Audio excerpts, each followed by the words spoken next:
Welcome to real story. అత్తలేని కోడలు ఉత్తమురాలంటారు. కొన్ని ఘటనలు చూస్తే నిజమే అనిపిస్తుంది. కొంతమంది సూర్యకాంతం లాంటి అత్తల అరాచకాలను తలుచుకుంటే వామ్మో అని గుండె జల్లుమంటుంది. శంషాబాద్లో కూడా ఓ అత్త 15 ఏళ్ల పగను కోడలిపై తీర్చుకుంది. దశాబ్దన్నరేళ్లుగా అవకాశం కోసం చూసి అదును చూసి కసి మొత్తం చల్లార్చుకుంది. అంతా చేసి ఏమీ ఎరుగని సతీ సావిత్రిలా 2.5 నెలలు యాక్టింగ్ చేసింది. ఎవరు ఊహించని ఘాతుకానికి పాల్పడిన అత్త ఊహించని రీతిలోనే పట్టుబడింది. కటకటాలు లెక్కిస్తోంది. అసలు అత్త పగేంటి, ఏం చేసింది? అత్తా కోడళ్ల గొడవలు మామూలే. ఏ ఇంట్లోనైనా ఇండియా పాకిస్తాన్ల యుద్ధాలు కామనే. ఎన్నిసార్లు శాంతి చర్చలు జరిపినా ఎప్పటికప్పుడు సమరాలు జరుగుతూనే ఉంటాయి. కోడల్ని అత్త చంపినట్టే అత్తను చంపిన కోడళ్ల వార్తలు చూస్తూనే ఉంటాం. కానీ శంషాబాద్లో మాత్రం ఆ అత్త కథే వేరు. 15 సంవత్సరాలుగా పగను మనసులోని పెట్టుకుని పైకి నవ్వుతూ నటించింది. చివరికి మూడో కంటికి తెలియకుండా కోడల్ని పైలోకానికి పార్సిల్ చేసింది. హత్యకు ముందు, హత్య తర్వాత ఆ అత్తగారు నడిపిన కథ, screen play, direction, acting daily సీరియల్లో ఉత్తమ యాక్టర్ను మించిపోతుంది. సమాజంలో ప్రతిరోజు ఎన్ని నేరాలో, ఎన్ని ఘోరాలో. ప్రేమ వివాహం చేసుకుందని కన్న కూతురుని కడతెర్చిన తల్లిదండ్రులు ఉన్నారు. అల్లుడిని దారుణంగా హత్య చేయించిన కిరాతక పేరెంట్స్ కోకొల్లలు. నలుగురు ఏమనుకుంటారు అనే అవమాన భారంతో కులంలో పరువు పోయిందని భావించి ప్రేమ వివాహం చేసుకున్న రోజులు, నెలల వ్యవధిలోనే హత్యకు పాల్పడిన ఘటనలు అనేకం. కానీ శంషాబాద్లో జరిగిన ఘటన పెద్ద సంచలనం రేపింది. పగ, ప్రతీకారాలు, కక్ష సాధింపులు ఎన్నేళ్లు గడిచినా అలానే ఉంటాయి అనడానికి నిలువెత్తు సాక్ష్యంలా మారిన ఘటన ఇదే. కోడలి మీద అత్తలకు కోపం చిటికెలో వస్తుంది. వరకట్నం తేలేదనో, లేదంటే తక్కువ తెచ్చిందనో, లవ్ మ్యారేజ్ అనో, అరేంజ్ మ్యారేజ్లో మర్యాదలు చెయ్యలేదనో, వంట బాగా చెయ్యదనో, ఇల్లు నీట్గా పెట్టుకోదనో, తాము చెప్పినట్టు వినదనో, తమను సరిగ్గా చూసుకోదనో, ఇలా చెప్పుకుంటూ పోతే లెక్కలేనన్ని కారణాలు కోడలిపై అత్త ఆగ్రహానికి కారణం. అప్పటికప్పుడు కోపాలు, తాపాలు కరిగిపోతాయి. మరికొన్నాళ్ల తర్వాతైనా మనసు నుంచి మాయమవుతాయి. కానీ శంషాబాద్లో అత్త అంతకు మించి అన్నట్టుగా పగను పెంచుకుంది. కొడుకు కోడలితో ఆప్యాయంగా ఉన్నట్టు నటిస్తూనే మనసులో ఎప్పటికప్పుడు సెగలు కక్కుతూనే ఉంది.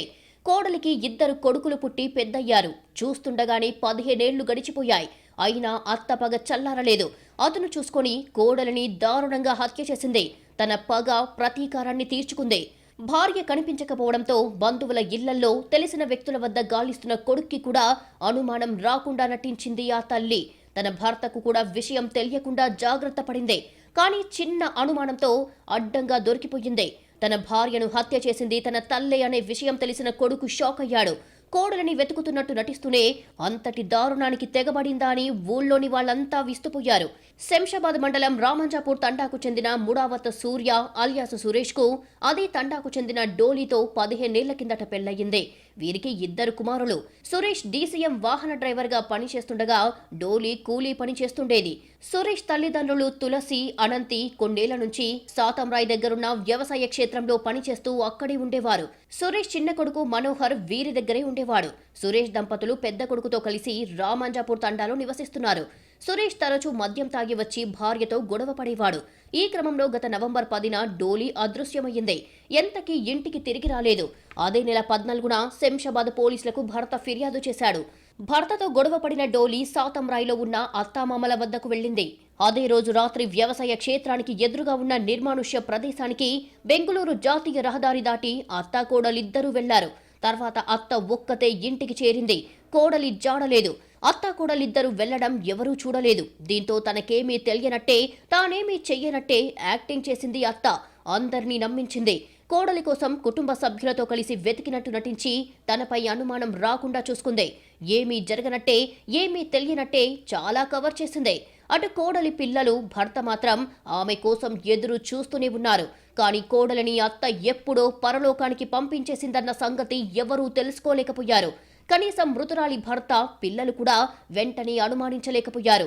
తల్లి కోసం వెతుకుతూనే మృతురాలి పెద్ద కుమారుడు తండా నుంచి సాతంరాయ్లోని నాన్నమ్మ తులసి వద్దకు వచ్చాడు. కోడలిని హత్య చేసిన భయంతో ఉన్న తులసి మనవడితో మాట్లాడిన తీరు అనుమానాలను రేకెత్తించింది. దీంతో అతను తండాకు వచ్చి తన మేనమామ హరికి విషయం చెప్పాడు. కుటుంబ సభ్యులు సాతంరాయ్లో ఉన్న తులసి దగ్గరికి వెళ్లి మృతురాలి చిన్న కొడుకు మనోహర్తో మాట్లాడారు. దీంతో ఒక్కసారిగా అందరిలోనూ అనుమానాలు గిర్రున తిరిగాయి. అదృశ్యమైన డోలీ ఎక్కడో చోట క్షేమంగా ఉంటుందని భావించినా మనవడు చెప్పిన మాటతో మైండ్ బ్లాక్ అయ్యింది. అదుపులోకి తీసుకొని విచారణ చేయడంతో హత్య విషయం వెలుగు చూసింది. ఏం జరిగింది, ఎందుకు చంపింది, ఎలా హత్య చేసింది, 15 సంవత్సరాలుగా ఎలాంటి పగతో రగిలిపోయింది వంటి వివరాలు నిందితురాలు తులసి చెబుతుంటే అందరికీ చెమటలు పట్టాయి. వయసు మళ్లిన ఈమె ఇంత దారుణం చేసిందా అని స్టన్ అయ్యారు. గతంలో ఎన్నిసార్లు ఎన్ని రకాలుగా హత్యాయత్నం చేసిందో కూడా తెలుసుకుని షాక్ అయ్యారు. 2 నెలల పాటు ఎవరికీ ఎలాంటి డౌట్స్ రాకుండా ఆమె ఆడిన నాటకం అందరికీ కళ్ల ముందు కదలాడింది. కోడల్ని కూతురుగా చూసుకోవాల్సిన అత్త కిరాతకంగా హతమార్చింది. అత్త పగను ఏమాత్రం గమనించని కోడలు గుడ్డిగా నమ్మేసింది. తనకు సమస్య వచ్చిందని చెప్పుకునేందుకు కూడా అత్త దగ్గరికే వెళ్ళింది పాపం. కానీ ఆ అత్త తన 15 సంవత్సరాల ప్లాన్ను అమలు చేయడానికి ఇదే సరైన సమయం భావించింది. శంషాబాద్లో కోడల్ని అత్త ఎందుకు చంపేసింది, ఆమె 15 ఏళ్ల పగ ఏంటి? శంషాబాద్ మండలం రామంజాపూర్ తండాకు చెందిన ముడావత్ సూర్య అలియాస్ సురేష్ అదే తండాకు చెందిన డోలీని ప్రేమించాడు. ఇద్దరు పెళ్లి చేసుకోవాలనుకున్నారు. విషయం ఇంట్లో వాళ్లకు చెప్తే అంగీకరించలేదు. డోలీ తరపు వాళ్లకు ఎలాంటి అభ్యంతరం లేకపోయినా సురేష్ తల్లి మాత్రం నిరాకరించింది. ఇంట్లో వాళ్ళని ఎదిరించి డోలీని ప్రేమ వివాహం చేసుకున్నాడు సురేష్. అత్తగారి పగ అదే, కొడుకు ప్రేమ వివాహం చేసుకోవడం. ఇష్టం లేకపోయినా అప్పటికే పెళ్లి జరిగిపోయింది కాబట్టి ఏం చెయ్యలేకపోయింది సురేష్ తల్లి. కానీ పగ మాత్రం పెంచుకుంటూ పోయింది. ఇద్దరికీ వివాహమై చూస్తుండగానే 20 ఏళ్లు గడిచాయి. వీళ్లకు 2 కొడుకులు. డీసీఎం డ్రైవర్గా పనిచేస్తున్న సురేష్ రామంజాపూర్ తండాలోనే స్థిరపడ్డాడు. సాతంరాయ్ దగ్గరున్న వ్యవసాయ క్షేత్రానికి మకాం మార్చిన పేరెంట్స్ అక్కడే ఉంటూ వ్యవసాయ పనులు చేసుకునేవాళ్లు. అప్పుడప్పుడు కొడుకు దగ్గరికి వీళ్లు రావడం, కొడుకు కోడలు అత్తామామల దగ్గరికి వెళ్లడం చేసేవాళ్లు. డోలీ చిన్న కొడుకు మనోహర్ కూడా నానమ్మ తాత వద్ద ఉండేవాడు. పెద్ద కొడుకుతో కలిసి సురేష్ డోలీ ఉండేవాళ్లు. కూలీ పనులు చేస్తున్న డోలీ గతేడాది నవంబర్ 10న పని కోసం వెళ్లి అదృశ్యమయ్యింది. ఇంటి నుంచి పనికి వెళ్లిన డోలీ తిరిగి రాలేదు. అత్తామామల దగ్గర తండాలో అంతా గాలించారు. ఎక్కడా ఆచూకీ లేకపోవడంతో 4 రోజుల తర్వాత పోలీసులకు ఫిర్యాదు చేశాడు సురేష్. కేసు నమోదు చేసుకున్న పోలీసులు దర్యాప్తు స్టార్ట్ చేశారు.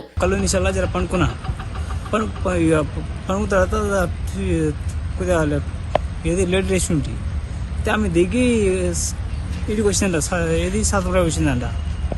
నేను దిగిపోయి అబ్బాయి చూస్తే అసలు లేదు. ఆమె తర్వాత నాకు తెలియదు సార్ అది ఏం జరిగింది, ఏం కథ. డోలీ దగ్గర మొబైల్ ఫోన్ కూడా లేకపోవడంతో పోలీసులకు ఆచూకీ కనిపెట్టడం కొంత కష్టంగా మారింది. తండా పరిధిలో సీసీ కెమెరాలు కూడా లేకపోవడంతో డోలీ ఎక్కడికి వెళ్లి ఉంటుందని కూడా తెలుసుకోవడం ఇబ్బందయ్యింది. డోలీ పనులకు వెళ్లే చోట కూడా గాలించారు. ఎక్కడా ఆచూకీ లభ్యం కాలేదు. దీంతో ఏమయ్యిందో ఏమోననే టెన్షన్ అందరికీ పట్టుకుంది, ఒక్క అత్తకు తప్ప. ఇదే టైంలో చిన్న కొడుకు మనోహర్ నానమ్మ తులసి దగ్గరికి పోవడం, ఆమె తడబడిన తీరు అనేక అనుమానాలకు ఆస్కారమిచ్చింది. తన మేనమామకు ఒక విషయం చెప్పాడు. షాక్కి గురైన మేనమామ హరి విషయం సురేష్కి చెప్పాడు. సురేష్ వెంటనే పోలీస్ స్టేషన్కు పరుగులు తీశాడు. విషయం పోలీసులకు చెప్పాడు. అనుమానం వచ్చిన పోలీసులు సురేష్ తల్లి తులసిని అదుపులోకి తీసుకుని విచారించారు. తనకేం తెలియదని బుకాయించడంతో తమదైన స్టైల్లో ప్రశ్నించారు పోలీసులు. దీంతో అసలు విషయం బయటపడింది. కోడలు డోలీని తనే హత్య చేసినట్లు పోలీసుల విచారణలో ఒప్పుకుంది తులసి. చిన్న కొడుకు మనోహర్ మేనమామకి ఏం చెప్పాడు? ఏ మాట అత్తపై డౌట్ రావడానికి కారణమైంది? ఎలా చంపింది? గతంలో ఎన్నిసార్లు హత్యాయత్నం చేసింది? డోలీని హత్య చేయడంలో తులసికి ఎవరైనా సహకరించారా? భార్య డోలీ అదృశ్యమై 2.5 నెలలైనా ఆచూకీ లభించలేదు. ఒకవైపు పోలీసులు, బంధువులు గాలిస్తూనే ఉన్నారు. ఎక్కడా డోలీ జాడలేదు. ఇంతలో డోలీ చిన్న కొడుకు మనోహర్ ఓ సంచలన విషయం బయటపెట్టాడు. ఓ రోజు తల్లి డోలీ నానమ్మ ఇంటికి వచ్చిందని, ఆ రోజు నుంచే అమ్మ కనబడటం లేదని చెప్పాడు. అమ్మ వచ్చినట్టు ఎవరికైనా చెప్తే చంపేస్తానని నానమ్మ బెదిరించినట్లు మేనమామ హరికి చెప్పాడు. నేను ఇండే ఉండే మా అమ్మ మిస్సింగ్ అయినప్పుడు. తర్వాత 2 రోజుల తర్వాత తోటపోయినా. తోటపోతే అక్కడ మా నాయనమ్మలేమో కట్టెల మిషన్ ఉంటుంది ఒకటి, అది దాపెడుతురు. ఇంకా గుడి కాడికి పోదాం, ఆడ నిద్ర చేసి వద్దాం అని చెప్తురు. తర్వాత మొన్న పట్టానే మా మామ ఉంటారు, మీ అమ్మ లేదు ఇంకా మీరు ఇద్దరే పని చేసుకోవాలి అట్లా అయిపోయిండు. ఇంకా తర్వాత రోజు కూడా గుడి కాడికి పోదాం, మళ్ళా పొద్దున వద్దామని చెప్పిండు. అప్పుడే డౌట్ వచ్చింది. ఇంకా మా మామ చెప్పిండు, మీ అమ్మ లేదు ఇంకా మీరే పని చేసుకోవాలి ఇప్పుడు అని చెప్పిండు. అప్పుడే డౌట్ వచ్చేసి మా డాడీకి ఫోన్ చేసి ఈ విషయం సురేష్ దృష్టికి తీసుకెళ్లాడు హరి. అనుమానం వచ్చిన సురేష్ విషయాన్ని పోలీసులకు చెప్పాడు. వెంటనే పోలీసులు సురేష్ తల్లిదండ్రులు తులసి, అనంతిని అదుపులోకి తీసుకున్నారు. తులసి, అనంతిని విచారించారు. కోడలు వచ్చిన విషయం కూడా తనకు తెలియదని చెప్పాడు డోలీ మామ అనంతి. అత్త తులసి మాత్రం పొంతనలేని సమాధానాలు చెప్తుండడంతో పోలీసులకు మరింత అనుమానం వచ్చింది. తులసిని ప్రశ్నించగా తనకేం తెలియదని బుకాయించింది. తమదైన శైలిలో పోలీసులు ప్రశ్నించారు. అప్పుడు కాని తులసి అసలు విషయం బయటపెట్టలేదు. తులసి చెప్పిన ప్రకారం భర్త సురేష్ నిత్యం తాగి వచ్చి గొడవ పెట్టుకుంటున్నాడని, ఎంత చెప్పినా వినడం లేదని, ఓ రోజు గొడవ పెద్దది కావడంతో డోలి సాతంరాయిలో ఉన్న అత్తామామల ఇంటికి వచ్చింది. ఇంట్లో ఉన్న అత్తకు గొడవ గురించి వివరించింది. తన కొడుకు ప్రవర్తనలో మార్పు లేదని, నిత్యం తాగి వచ్చి తిట్టడం కొట్టడం చేస్తున్నాడు అని అత్తకు చెప్పింది డోలి. డోలీని బుజ్జగించిన అత్త తులసి అదే రోజు రాత్రి తమ వ్యవసాయ క్షేత్రానికి ఎదురుగా ఉన్న నిర్మానుష్య ప్రదేశానికి తీసుకెళ్లింది. బెంగళూరు హైవే రోడ్డు అవతలికి తీసుకెళ్లింది. ఇద్దరూ కలిసి కళ్ళు సేవించారు. డోలీ ఇక చాలు అంటున్నా కూడా మరో సీసా కళ్ళు తాగించింది అత్త తులసి. డోలీకి ఇచ్చిన కళ్ళు సీసాలో ఎలుకల మందు కలిపింది అత్త. ఆ కళ్ళు తాగిన డోలీ అపస్మారక స్థితిలోకి వెళ్ళింది. డోలీ చనిపోయిందనుకున్న అత్త తులసి అక్కడి నుంచి జారుకుంది. తనకేం తెలియనట్టు ఇంటికి చేరుకుంది. డోలీ వచ్చిన విషయం భర్త అనంతితో కూడా చెప్పలేదు తులసి. తన భార్య కనపడటం లేదని చెప్పిన సురేష్తో కలిసి డోలీ కోసం గాలించడం మొదలుపెట్టింది తులసి. ఏమాత్రం అనుమానం రాకుండా కోడలి కోసం రోధించింది. బంధువులు స్థానికులు కూడా కోడలంటే అత్తకు ఎంత ప్రాణమనుకునే విధంగా నటించింది. కానీ డోలీ చిన్న కొడుకు ఇచ్చిన సమాచారం కిరాతక అత్తను అడ్డంగా బుక్ చేసింది. అసలు విషయం బయటపడింది. డోలీని హత్య చేసిన ప్రాంతంలో పెద్ద పెద్ద మట్టి కుప్పలు ఎలా వచ్చాయి? 3-4 జేసీబీలతో తవ్వితే గానీ డోలీ మృతదేహం బయటపడలేదు ఎందుకు? కేవలం ప్రేమ వివాహం చేసుకోవడమే హత్యకు కారణమా? మరేదైనా పగుందా? పోలీసుల విచారణలో కోడలు డోలీని హత్య చేసినట్లు ఒప్పుకున్న అత్త ఘటనా స్థలాన్ని పోలీసులకు చూపించింది. కానీ ఆ ప్రదేశం చూసి అత్త తులసి కూడా షాక్ అయ్యింది. అప్పటికే హత్య చేసి 2.5 నెలలవుతోంది. ఈ 2.5 నెలల్లో ఆ ప్రదేశంలో పెద్ద పెద్ద మట్టి కుప్పలు గుట్టలుగా వెలిశాయి. స్థానికంగా ఉన్న ఓ ప్రైవేట్ వెంచర్ నిర్వాహకులు ఆ ప్రదేశంలో లారీలతో మట్టి తెచ్చి పోసినట్లు గుర్తించారు పోలీసులు. ముఖ్యంగా రాత్రి వేళల్లో ఈ మట్టి డంపింగ్ పనులు చేయడంతో అక్కడ డోలీ ఉన్నట్టుగా గుర్తించకుండానే మట్టి పూశారు. ఎలుకల మందు కలిపిన కళ్ళు తాగిన డోలీ అప్పుడే చనిపోయిందా లేదా అపస్మారక స్థితిలోకి మాత్రమే వెళ్లిందా అనేది సస్పెన్స్ గా మారింది. అపస్మారక స్థితిలో ఉన్న డోలీపై మట్టి కుప్పలు పేరుకుపోవడంతోనే చనిపోయిందా అనే అనుమానాలు కూడా వ్యక్తమవుతున్నాయి. పెద్ద ఎత్తున మట్టి కుప్పలు ఉండటం, ఎగ్జాక్ట్ ప్లేస్ ను కూడా హత్య చేసిన తులసి చూపించకపోవడంతో పోలీసులు 3-4 జేసీబీలు పెట్టి మట్టిని క్లియర్ చేశారు. అప్పుడు కానీ డోలీ మృతదేహం బయటపడలేదు. డోలీ చనిపోయి అప్పటికే 2.5 నెలలవడంతో బాడీ పూర్తిగా డిస్పోజ్ అయ్యింది. కేవలం ఎముకలు, పుర్రె మాత్రమే మిగిలాయి. అక్కడ లభించిన ఆధారాలతో మృతదేహం డోలీదే అని నిర్ధారించారు భర్త సురేష్, బంధువులు. డోలీని హత్య చేసిన అత్త తులసి మరో సంచలన విషయం బయటపెట్టింది. 15 ఏళ్లలో పలుమార్లు డోలీని హత్య చేసేందుకు కుట్ర పన్నానని, సరైన టైం దొరకలేదని చెప్తోంది. 2 సార్లు చేసిన హత్యా ప్రయత్నం కూడా విఫలమైందని చెప్పింది తులసి. దీంతో బంధువులు షాక్ అవుతున్నారు. మనసులో అంతటి పగ, కుట్ర పెట్టుకొని ఎవరికీ అనుమానం రాకుండా ఎలా నటించగలిగిందని అవాక్కవుతున్నారు. కేవలం తన కొడుకు ప్రేమ వివాహం చేసుకోవడం నచ్చకపోవడం వల్లే ఇదంతా చేశారని చెప్తోంది తులసి. రాజేంద్రనగర్ ఎంఆర్ఓ రాములు పర్యవేక్షణలో ఘటనా స్థలంలోనే ఉస్మానియా వైద్యులు పోస్టుమార్టం నిర్వహించారు. డోలీ హత్యకు సహకరించినట్లుగా అనుమానిస్తున్న తులసి సోదరుడు హనుమాను కూడా పోలీసులు అదుపులోకి తీసుకున్నారు. ఇద్దరిపై కేసు నమోదు చేసి రిమాండ్కు తరలించారు. సమాజం ఎందరో అత్తలను చూసింది, కోడళ్లను చూసింది. కానీ ఇలాంటి అత్తలను చాలా అరుదుగా చూసి ఉంటుందేమో. డైలీ సీరియల్స్ లోనూ ఇంతటి కిరాతక అత్త కనిపించదు. సినిమాల్లో సూర్యకాంతం ఈమె కంటే చాలా బెటరేమో. అప్పటికప్పుడు కోడళ్లను అరిచి అత్తలు మర్చిపోతుంటారు. మానసికంగా వేధించే అత్తలు ఉంటారు. కానీ 15 ఏళ్ల పగ అన్ని సంవత్సరాలు పగను మోస్తూనే ఉంది. కోడలికి పుట్టిన పిల్లలు పెరిగి పెద్దయ్యారు. అత్త ఎక్కడా బయటపడలేదు. సమయం, సందర్భం కోసం గుంటకాడ నక్కలా చూస్తూనే ఉంది. అదును చూసి వేటేసింది. కోడలు చేసిన పాపం కొడుకును ప్రేమించి పెళ్లి చేసుకోవడమే. తనకిష్టం లేకుండా తన కొడుకును కట్టుకున్నందుకు రగిలిపోయింది అత్త. మొదట్లో గొడవ చేసింది. తర్వాత పగను మనసులోనే దాచుకుంది. మనవళ్లు వచ్చినా మర్చిపోలేదు. తన కొడుకు మద్యానికి బానిసై రాచి రంపాన పెడుతున్నా, భరించినా, సంసారాన్ని నడుపుతున్నా కనికరించలేదు. తనకిష్టం లేకుండా పెళ్లి చేసుకున్నారు అన్న ఒకే ఒక్క అక్కసుతో కక్షలు పెంచుకుంది. కష్టం చెప్పుకోవడానికి తన దగ్గరికి వచ్చిన కోడలికి కళ్ళులో ఎలుకల మందు కలిపింది. స్పృహతో ఉంది. తప్పు చేశాను, ఆఖరి శ్వాసలోనైనా బతికిద్దామన్న ఆలోచన చెయ్యలేదు. అలా వదిలేసి వచ్చింది.